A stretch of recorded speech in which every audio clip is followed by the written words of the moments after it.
Good morning, everybody. Lee Brower here. Welcome to this week's edition of Meaningful Monday. I am so grateful to be here. I am so glad to be here. Let's go big. I am so grateful for a couple of things. One is I truly believe there's nothing in this world that we can't learn from. And if there's nothing in this world that we can't learn from, then perhaps we're in the perfect school, albeit with imperfect students. But if we can't learn from anything, are we asking the right questions? Are we learning? What can I learn from this experience, no matter what happens? And how do we develop practices and habits of learning? This last weekend, I had the opportunity to share time at an event with someone that I've grown to care about. He and his wife, Nikki, this is James Dixon. His whole life is built around what he calls absolute motivation. In fact, you should subscribe, join the other 1.49 million subscribers on YouTube. But if you want to boost in any given day, you can go to Absolute Motivation and subscribe on YouTube. You'll get your jolt of motivation anytime you want to. You just have to ask for it. With this, I had the opportunity. This last week has been great. So I didn't know. He had asked me if I would speak at it. I don't think he had planned on me originally, but he interjected me. I'm so grateful to be there and found out that I was going to be right at the beginning. Now, how do I always start? No matter what, right? Always go big, begin in gratitude. So I challenged the group. Raise your hands if you've had a positive experience in the last 90 days. And of course, everybody raised their hands and then got them to share it. And I said, would you like to know mine? And it was easy because just last week I had the opportunity to take two of my granddaughters to Tuacahn to go watch Frozen. So my gratitude was the eyes of a child. Because as Lori and I sat there and we watched this little 4-year-old and 7-year-old watch Frozen, and when they would finish singing or something would happen, the glee, I don't know how to say it any other way, but the glee that came out of their eyes, and to see a little 4-year-old or a 7-year-old clapping like this, just so excited, over and over again. What the joy. I don't want to lose that memory. I want to learn from that memory. I want to own that memory.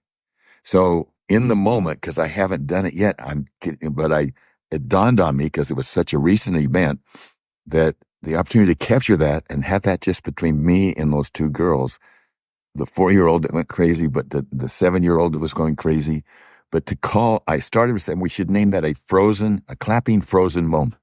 So when things happen in life where you have that joy in the eyes of that joy, was that a clapping frozen moment? And as I explained it to the group, and the smiles around the room were there because you relate to that, you can just see it. I thought, I don't really even need to say it. I could say a clapping moment. But actually, all I can do is go like this and just go like this. And they will relate it back to it. If I communicate that to them when we have it, we now have a level of intimacy between us that didn't exist before. And we're the only ones that really know. You see, that's the gift of learning from life. You can learn from everything. And then when you take that lesson and learn it and name it.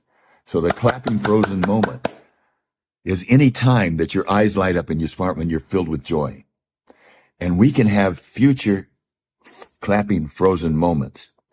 And we can say, is this a clapping frozen moment? And yes, you can say yes. Now look, so my challenge is look for those moments. Own those moments. They become an asset to you. I'm excited this weekend. I also get to meet with 7 or 8 of my grandkids and have the opportunity to find clapping moments with them that may not have anything to do with clapping, but they just may have to be with the joy of being together and the joy of experiencing things together. So look into your life, look into your daily life and ask yourself, can I find a clapping moment here? Or whatever you want to name it. Live life deliberately. You own your life. It's an asset. I heard a great quote at that big performance masterclass that I was at, that James sponsored. Had amazing leaders there from all over the world. And it was just a statement that said, it's not what you leave to them. It's what you leave in them. So keep that in mind. Let's have a great week. Let's look for our moments. I'll talk to you next week. Live life deliberately.